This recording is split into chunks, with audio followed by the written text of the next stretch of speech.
10, 9, 8, 7, 6, 5, 4, 3, 2, 1.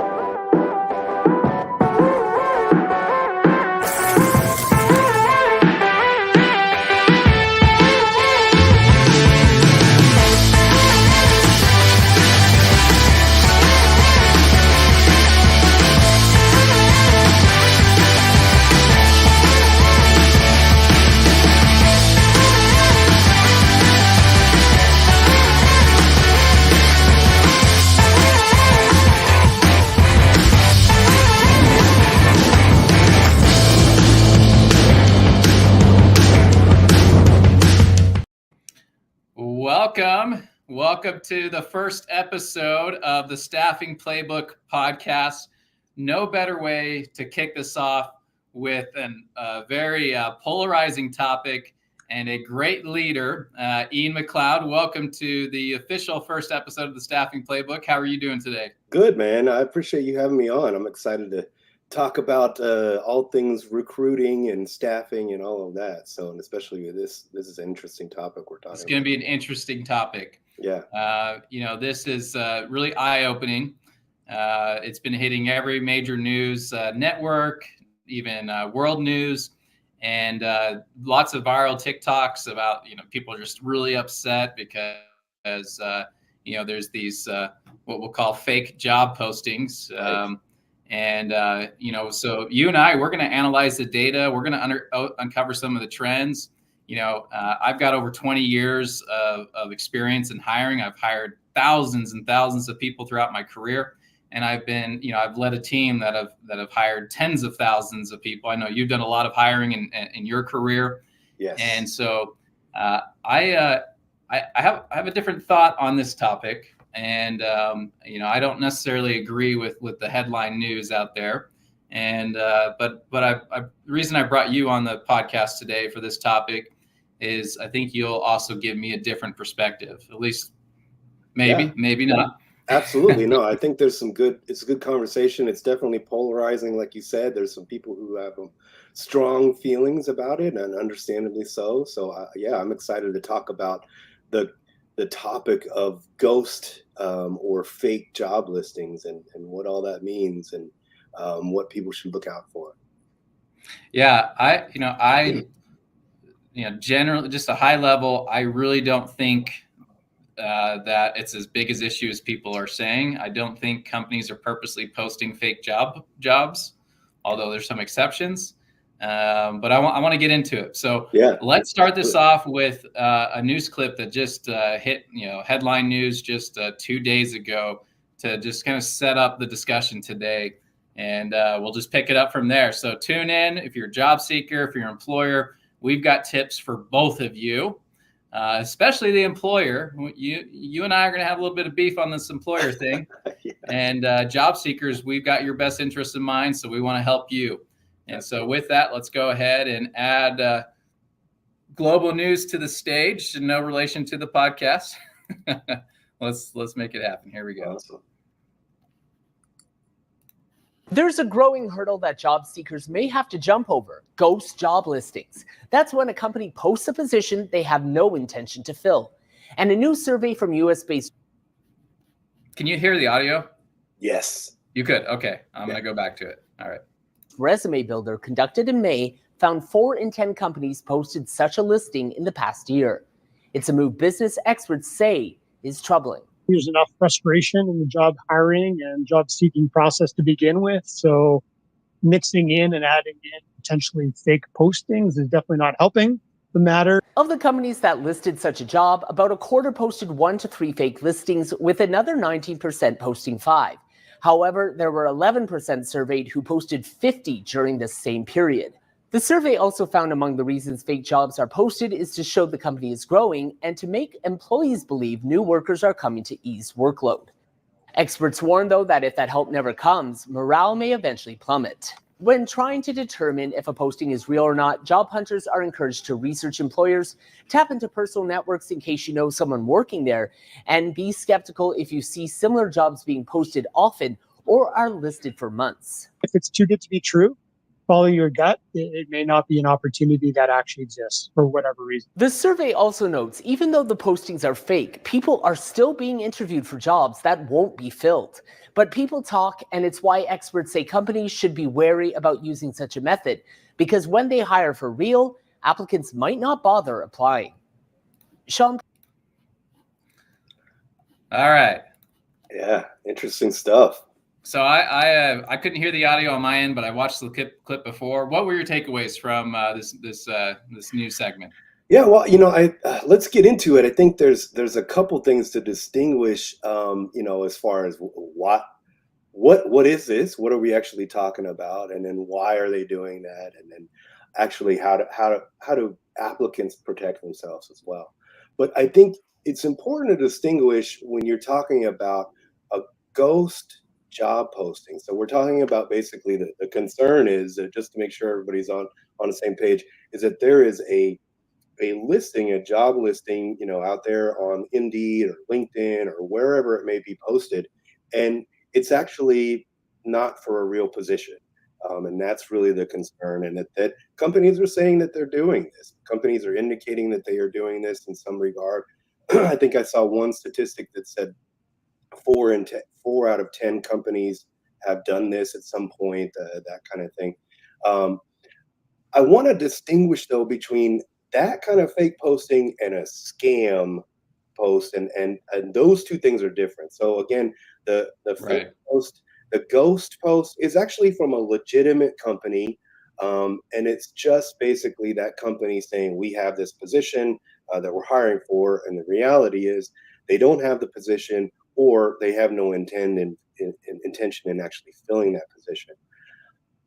A scam posting, which are those are really things that I think people should really be cautious of and worry about. And that's more a listing where there's some sort of entity, some sort of group, some sort of person trying to take advantage of applicants. That's right.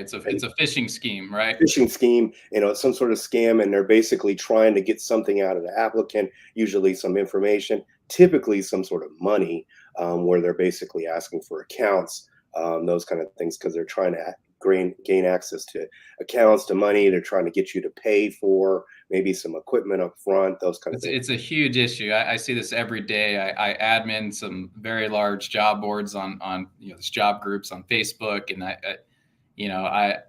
despite all the little filters I put in to make sure they don't get approved, they still do every single day. But I want to, before we get into that part, right. I looked at the source of this data, where 4 out of 10 companies have posted a fake job, but the survey only surveyed 1,000 employers across the U.S. I don't think that's a strong representation of the millions, tens of millions of employers out there. And so I question the integrity of the data. I tried to get into the details at the source, and it wasn't provided.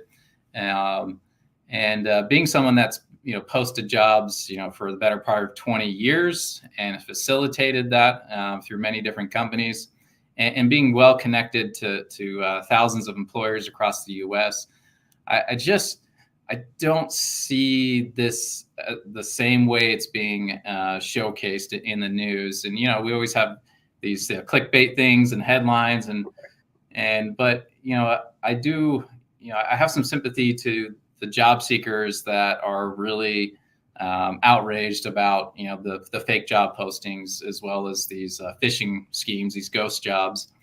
But Ian, if you're a recruiter and you have a job to hire people, yeah, why on earth would you post a job for a position that you don't have? Is there any reason why you would post a job for a position that you don't have?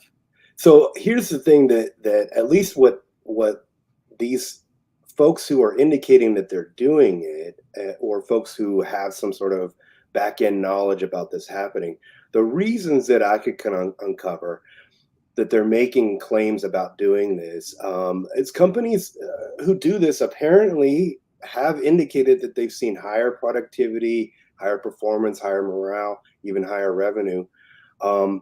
Some of them because are they're scaring their current staff, saying, "Hey, we're hiring. We're going to there's a couple reasons that are being made as to why people are doing this.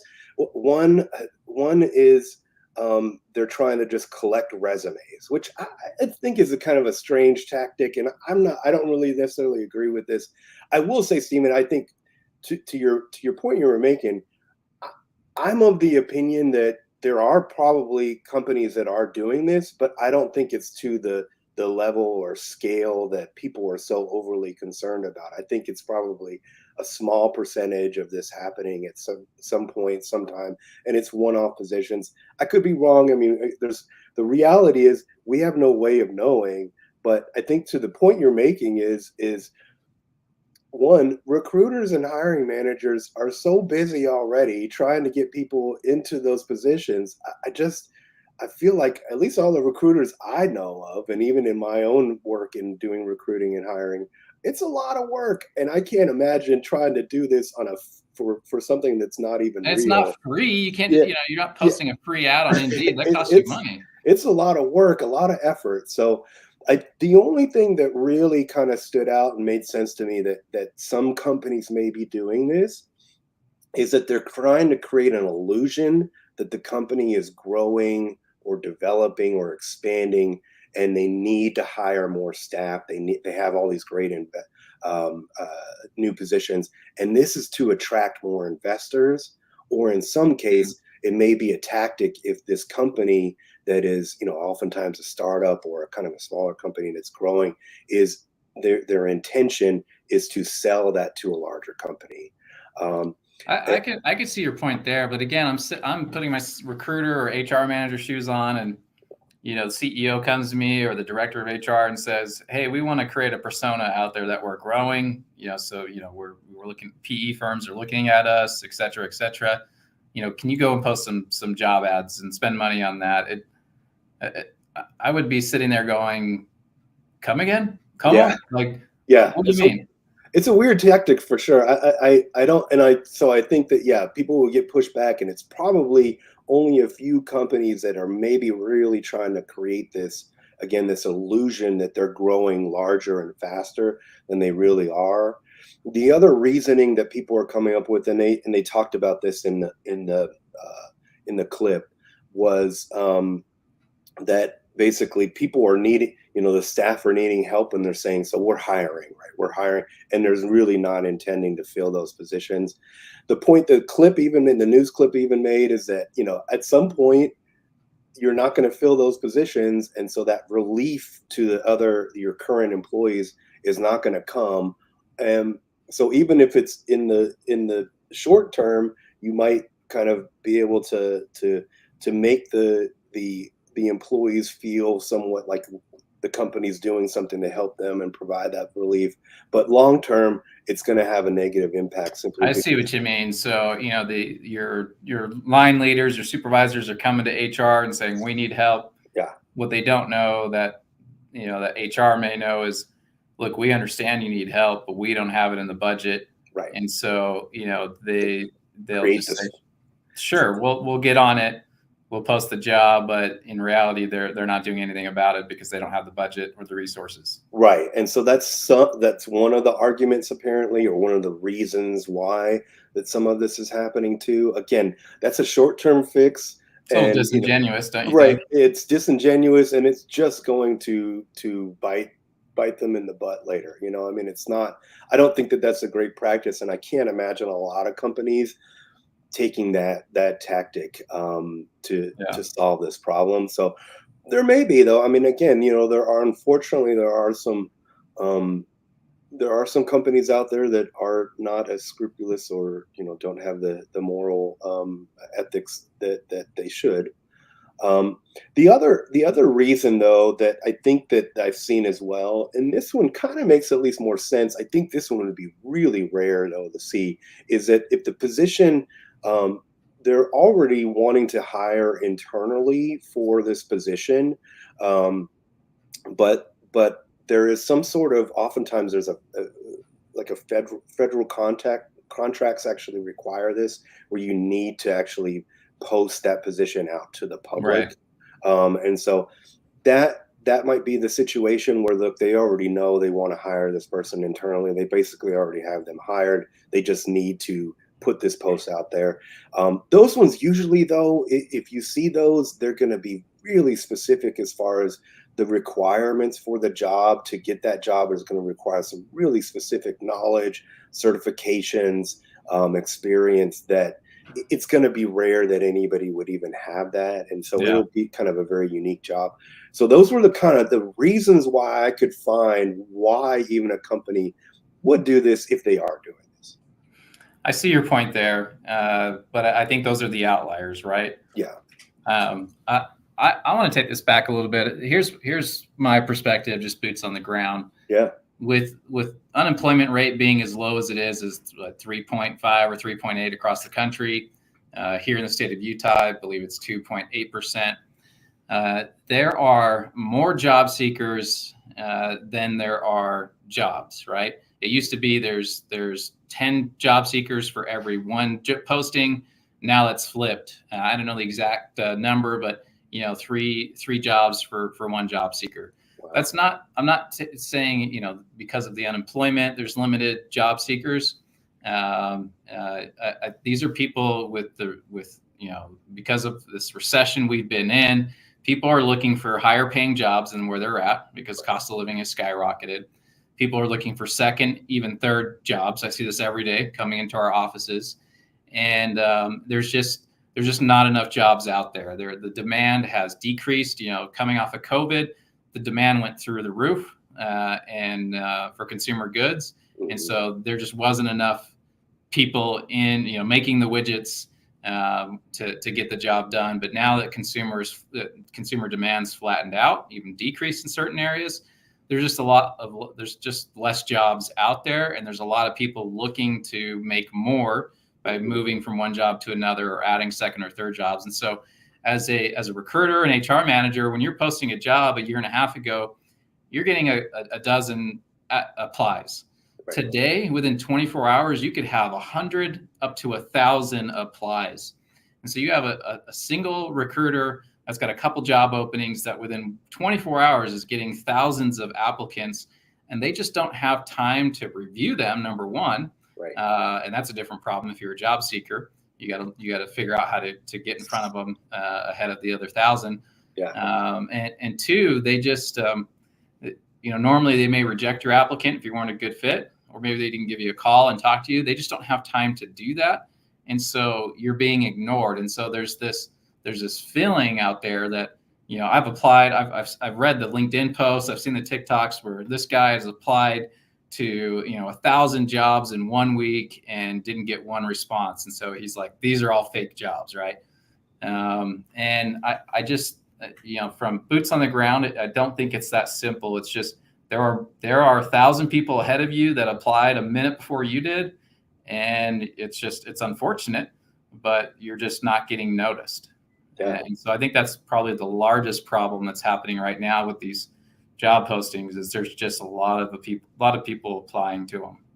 I agree. Yeah. I mean, if you're basing your feeling of not getting a response, if you've applied for a position, that the reason why you're not getting a response is because they're fake jobs, I don't think that that's a fair assessment. I agree. Probably the majority of those situations are simply, to your point, that the recruiters are overwhelmed, and the reality is that it's become so much easier now to find jobs, to apply for jobs. I mean, it's click apply, exactly. Every job on the it's front just page. A few buttons that you need to click and push, and once you've created your resume and maybe even some template, letters of interest, that kind of thing, you're pretty much you're pretty much set, and you just got to do a few clicks and you're done. So it's become easier for people, and so I think it's just a common thing that they're doing. I will say too, I think certainly something that, and this is probably a whole nother topic that we could go into in another podcast, but that just the current kind of mood and a lot of the current generations that are working and seeking jobs, um, their attitude about work is that they are trying to oftentimes level up and move up, and so they're always looking for that new job. So you have people who already have a job who are looking for the next, Yeah. best thing and next job. And so it's not the same where you had people who would get in and stay with the company for 5 years, 10 years, 15, 20 years, Yeah. and try to work their way up in that. Instead, they're jumping around a lot and they're trying to level up. And so that just creates this kind of approach where everybody's trying to move on. Yeah. It's rare that you see people stay in a job for more than a year or two. So they're jumping around. So you just have a lot more applicants, to your point, and the recruiters are probably overwhelmed, and that's why they're not getting back to people. Yeah. This is an employer market, which again doesn't make sense if it's an employer market to be posting, fake jobs. And I don't see recruiters trying to make themselves relevant by posting a job they don't have, because their director, their bosses, they already know we don't have the jobs right now. We're not hiring. It's not going to make you relevant. It's not going to slow down the clock of you possibly being laid off. And so that just doesn't ring true to me. But I would probably give in on this point when it comes to posting jobs that you don't have. I do see firms, staffing firms, direct placement firms that are posting jobs to source candidates to then skill market to prospects or current customers that they have. And so, they might go, hey, if I'm a direct hire placement firm and I really want to get into, placing engineers, if I've got a candidate base that I can skill market and sell to my prospective customers, maybe I'm going to get them as a customer. And that's been common practice since, I don't know, 20, 30 years ago. And again, those are the outliers. And a lot of these agencies will actually put that, they'll either put it in the ad, or when they call you, they'll go, hey, Ian, thank you for applying. Here's what I'm trying to accomplish. I want to use your resume to get you the job that you're looking for. I'm going to be your headhunter. Right. So they're going to be transparent. I don't have the job, but I'm going to go and find it for you. And so I think that's always gone on. I don't think there's been some sort of shift in our market where everyone's doing that now. That's just one of the many, or one of the few scenarios that you would post a job that you actually don't have at that moment. Yeah. And that, I get that, at least if you're being honest and having that conversation with somebody about, they can see. I think that people are concerned about are those ones where it's just people were applying for it and the company completely had no intentions in hiring for that job.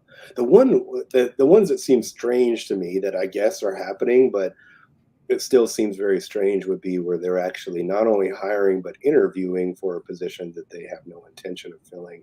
That just seems like an awful lot of work to put into with no real return on investment at all, which is strange. So let's agree that there are some companies, but again, These are the outliers that are doing just that. Shame on you if you're doing that. Yes. That's bad practice. Not only you're wasting the applicant's time and your time, but think about the impression you're leaving on with those individuals about your company. Yeah. Right. That is one way to take a company down. Yeah. Go ahead. I agree. I think companies should be considering implications to experience. As we continue to expand on, you hear more about customer experience, employee experience, and all the people experience side of things with a brand for both customers and employees. It's important to think about potential future employees and future customers. And even if they don't work for you, they may work for your competitor. And if they're over, if you even have competition who has knowledge that you're, using these kind of unethical or at least not unethical, but at least not nice practices, We can call it unethical. It seems unethical to me, or just very, kind of shady and disingenuous. Disingenuous. Yeah. But if you're doing that kind of thing, and even if they're working for your competitor, now your competitor has this knowledge of you, and so your competitor can potentially use that against you. That when they're getting contracts or they're getting customers, that kind of thing. Do you really want to buy from this, or work with buy these services from this company who, is look at this disingenuous practice that they're doing. So, yeah. Reputation travels and spreads fast now. That's right. A reputation killer. It really seems to be. So it just seems like a bad practice. I will say one example, and the other thing I wanted to get to before I forget, though, as well, because I think there's the question of, is this legal? And so that's maybe something we can discuss. But there's one example I know of, and I won't share their name, but I've heard of there's a studio here in Texas, in Central Texas area where I'm at, and they were a studio that they hired on a lot of staff. They were actually hiring people and building out all these different departments and all this different. So they were really building their staffing. And they were building up. They had already been in talks with and working on kind of selling to a much larger, bigger studio for a large sum of money. So it was a small, local studio that was selling to a larger studio.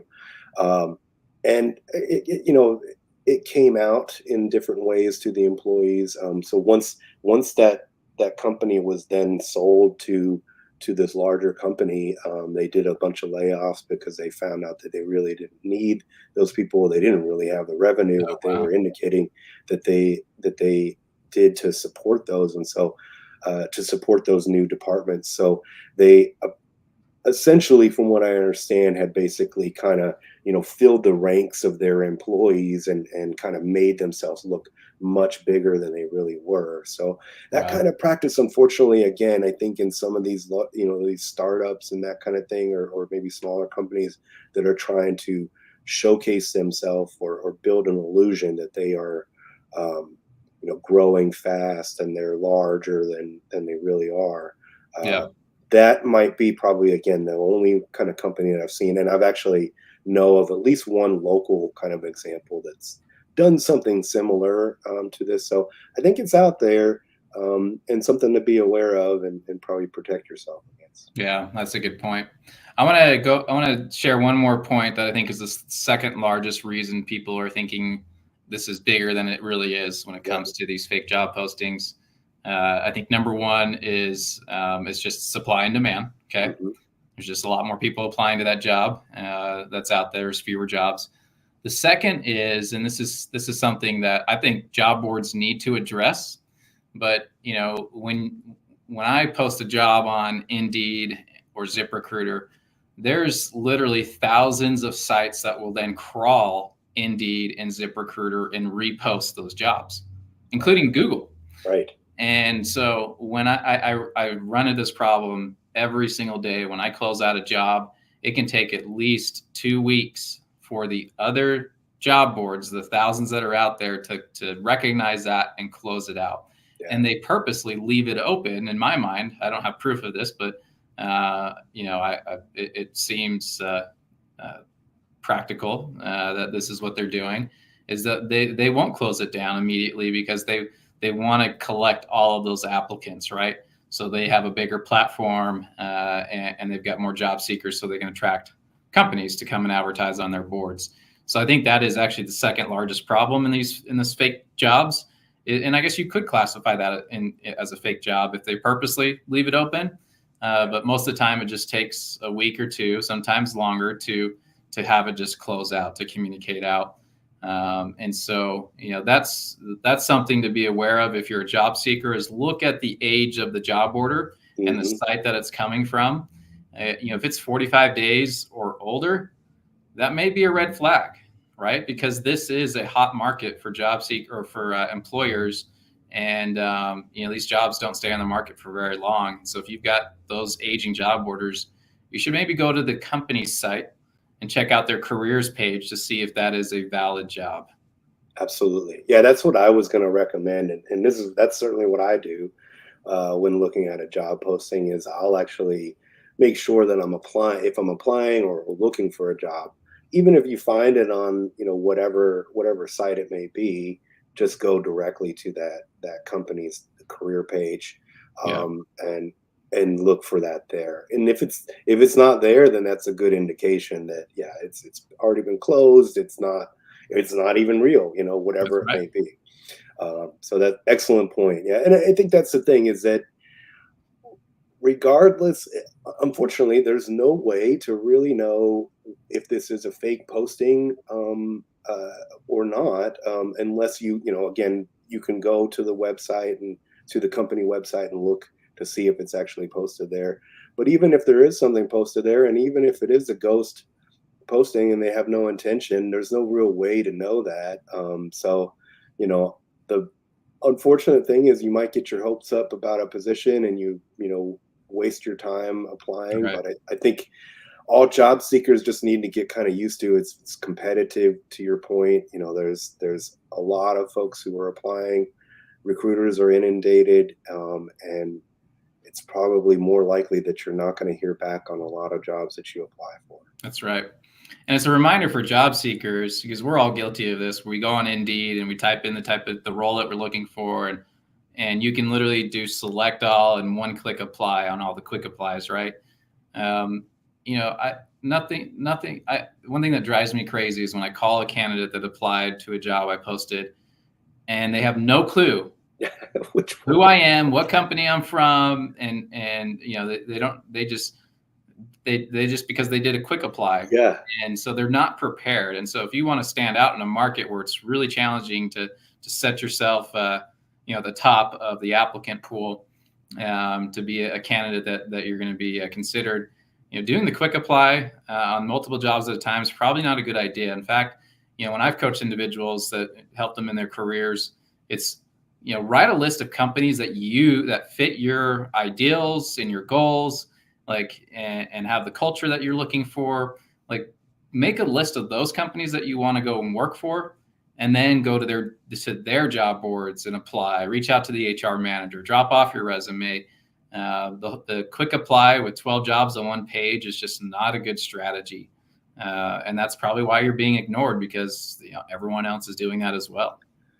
Yeah, I think it's a nice way for recruiters to get a whole lot of resumes really fast, but at the same time they get a whole lot of resumes really fast that they have to sort through. So there's some benefits, and I do appreciate that. I think there's a big joke out there of when you put in you load up your resume and then you have to go and fill out every single field on the application, right, from the resume after you uploaded your resume.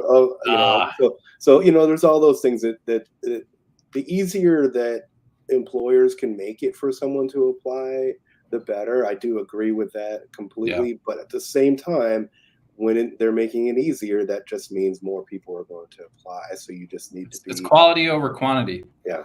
And if someone came and hand delivered a resume on top of my 1,000 resumes that I just received in the last 24 hours, that person's going to make an immediate impact, good or bad.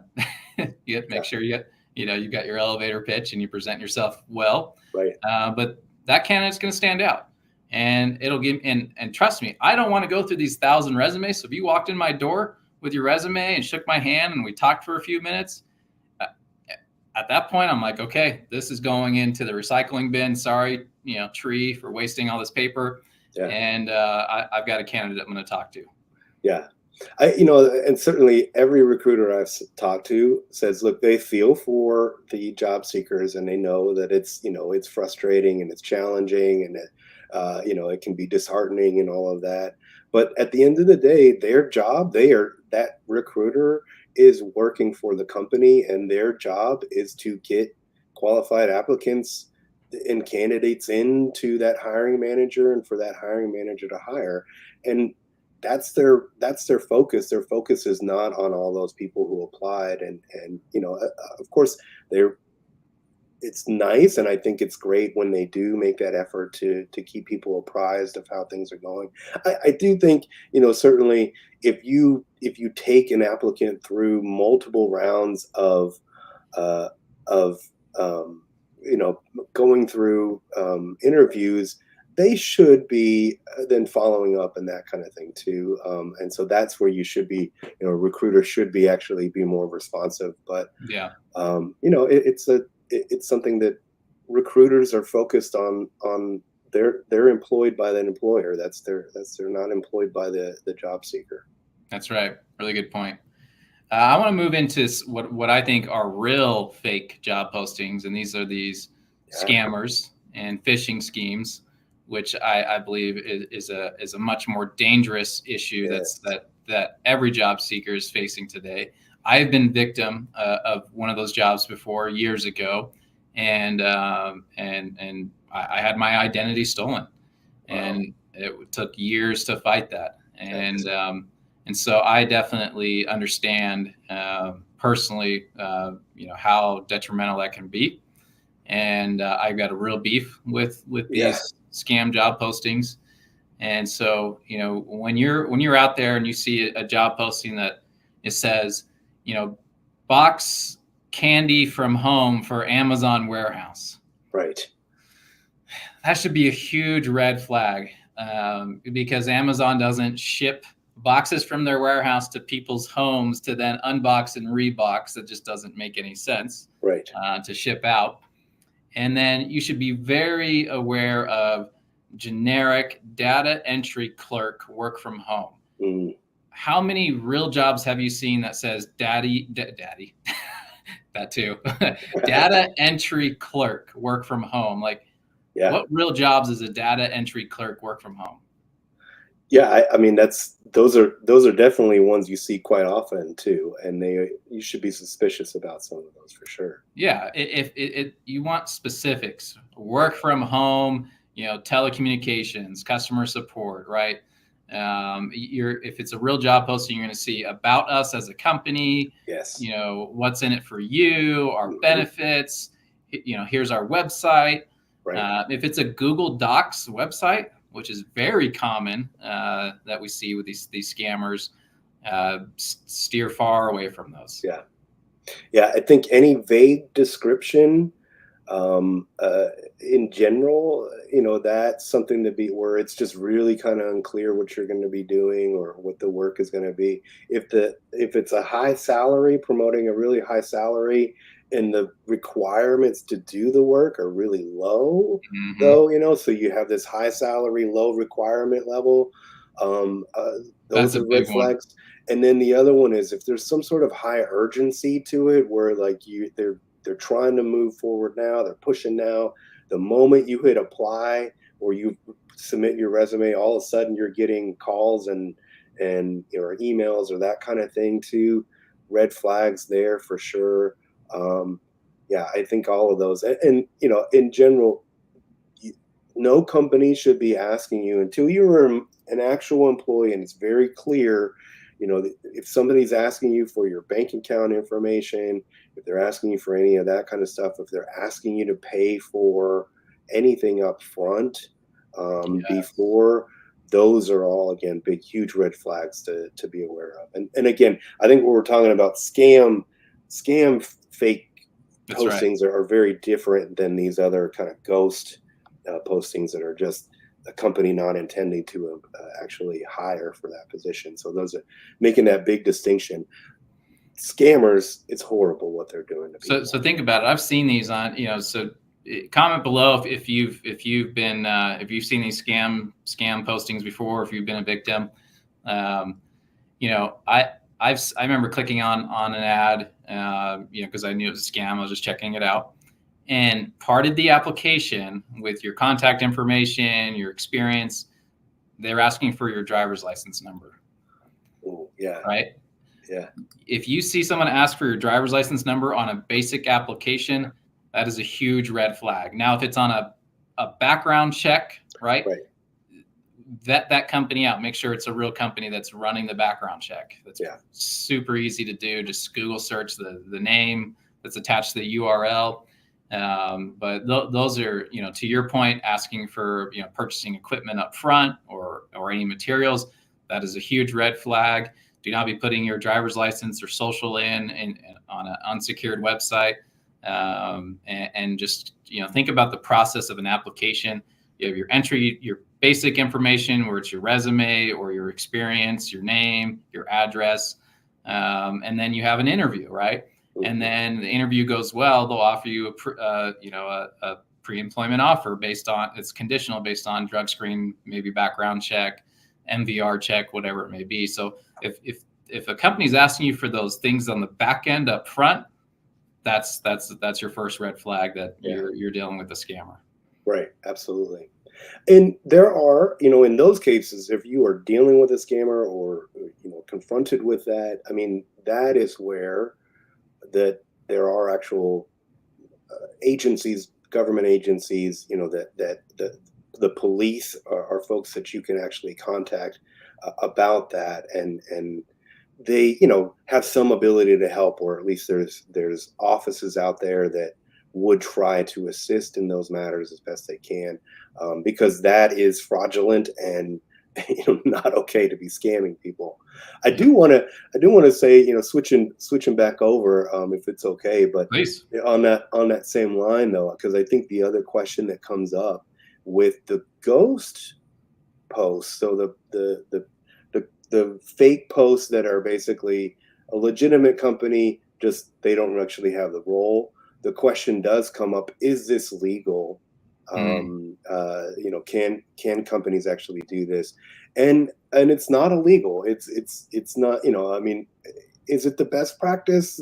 I think we've kind of agreed that it's probably not the best thing for companies to be doing, in terms of ethics goes.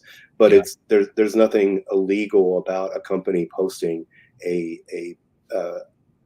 position that they don't intend to hire for.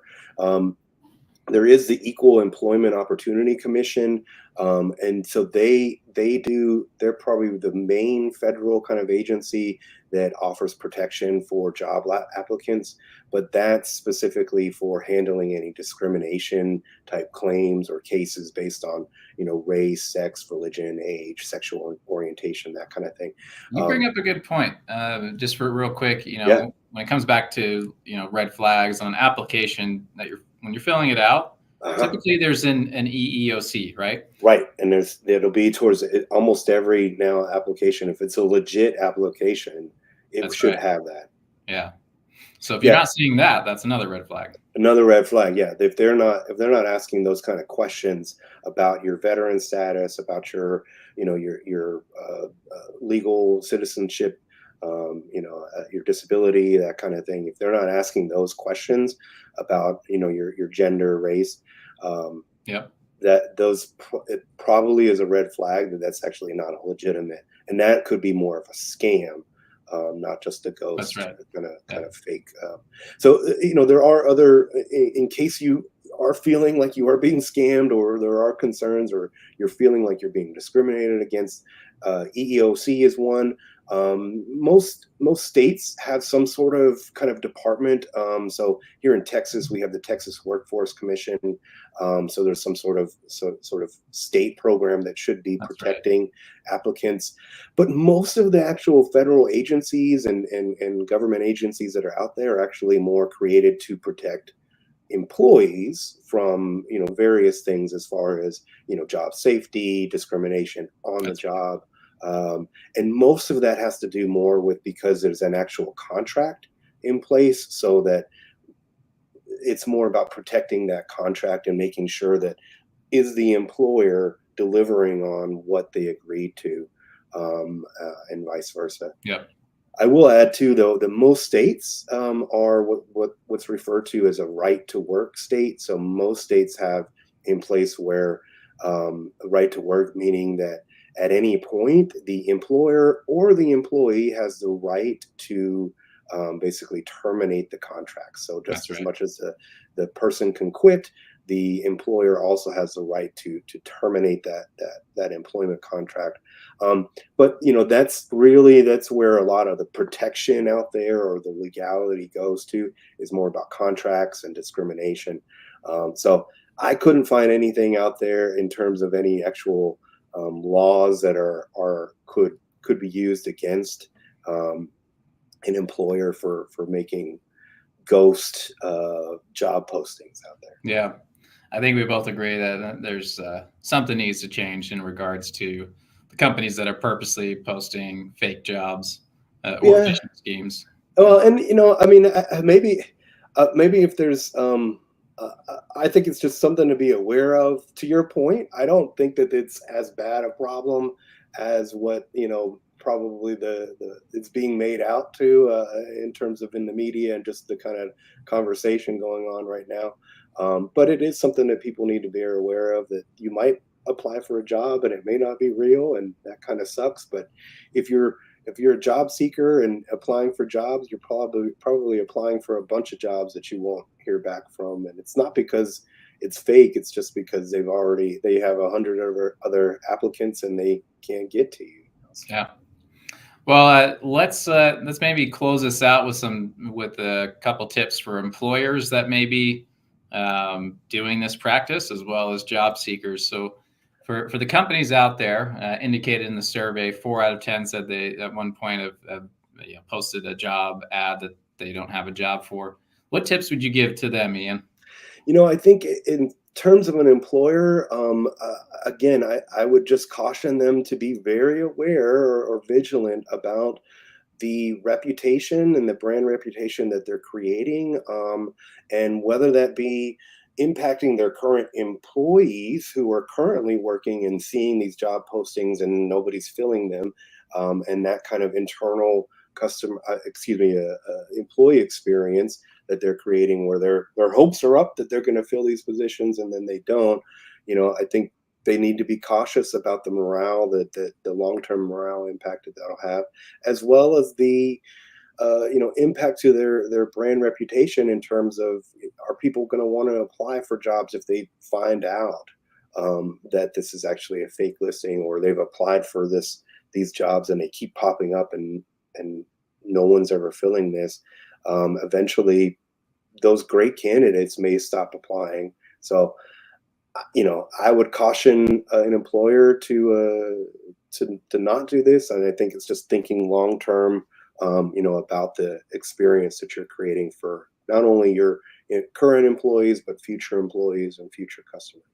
Yeah, that's great tips. With social media, your reputation can be dismantled overnight with a practice like this. So if it's something you're doing intentionally, probably should stop. If you're doing it to gain a candidate base to go and get, like an agency trying to get new customers, just be transparent about it. Yeah. Just be transparent, and I think job seekers will appreciate that. Some will not, because you just waste their time. But if you truly want to be their headhunter and use their resume to go find the best job for them, and in return you're getting a client and getting a commission, okay, we can work together on this. But be transparent about it. Absolutely. For job seekers, and I know we hit a lot of tips, but just to summarize, what are some tips for job seekers to be on the lookout for these job postings? I think the main thing is again, distinguishing between the scam, kind of phishing, fake job listings, and being very vigilant about avoiding those and looking for those red flags that we shared. Again, vague description, high salary, low job requirements, really high urgency, not asking for, it doesn't really look like a normal job posting where they're giving much information.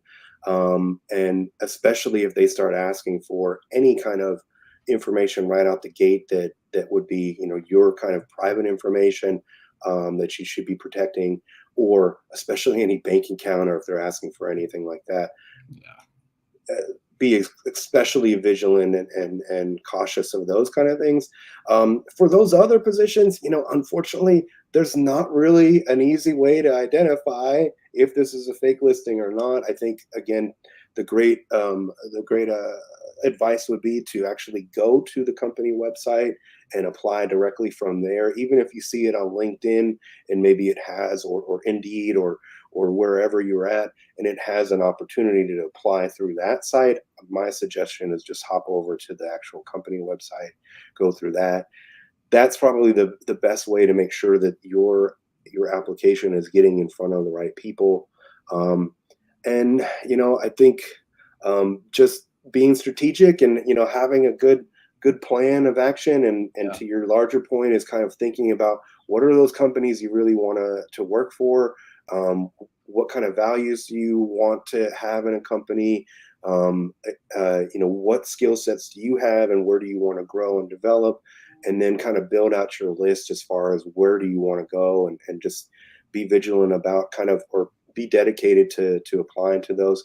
The other thing too is, certainly another approach as well that's recommended is trying to network. Now you have access to so many people, oftentimes even in LinkedIn, they'll actually show the recruiter who's hiring for that. You can reach out to them, try to actually link up with them directly. That's right. So making those kind of other efforts where you're actually building and kind of getting yourself in front of those people in a different way, or building those connections can really make you stand out. Yeah, well stated. Well, Ian, thank you for the great discussion today. I know we didn't agree on all points, but that's the idea here. Absolutely. We want to have both sides of the conversation. And next week, we are going to do a show on climbing the ladder, the pros and cons. Nice. The up and coming generation, they do not look at ladder climbing the same way you and I may have Right. as we've grown in our career. And there's some pretty cool thing that this younger generation, values, separate from work. And, it's not just, a job is a job, Right. and it's not their life. Right. Versus like you and I, our job is our life. Right. And there's been a lot of things I've learned over my career in being able to climb the corporate ladder, same as yourself, that I don't think this younger generation would have an appetite for. Yeah. But that doesn't mean it's wrong. Right. Our culture has shifts. So I want to analyze that shift in the workforce and try to see both sides and see if we can give some tips to the younger generation on those that do want to climb the ladder, how they can do it in today's terms. Yeah, it sounds like a great topic. Yeah. All right. Well, thank you everyone for tuning in. Go check out Ian, Grow Up Leadership. Check him out on LinkedIn. He's a great mentor. He does a lot of sales training. So if you're a company looking for some leadership strategies, retention, if you're an individual looking for some help in your soft skills and growing your career, reach out to Ian. He'll help you out. Please do. Thanks, Stephen. All right. I appreciate it. Thanks, everybody. Bye, y'all.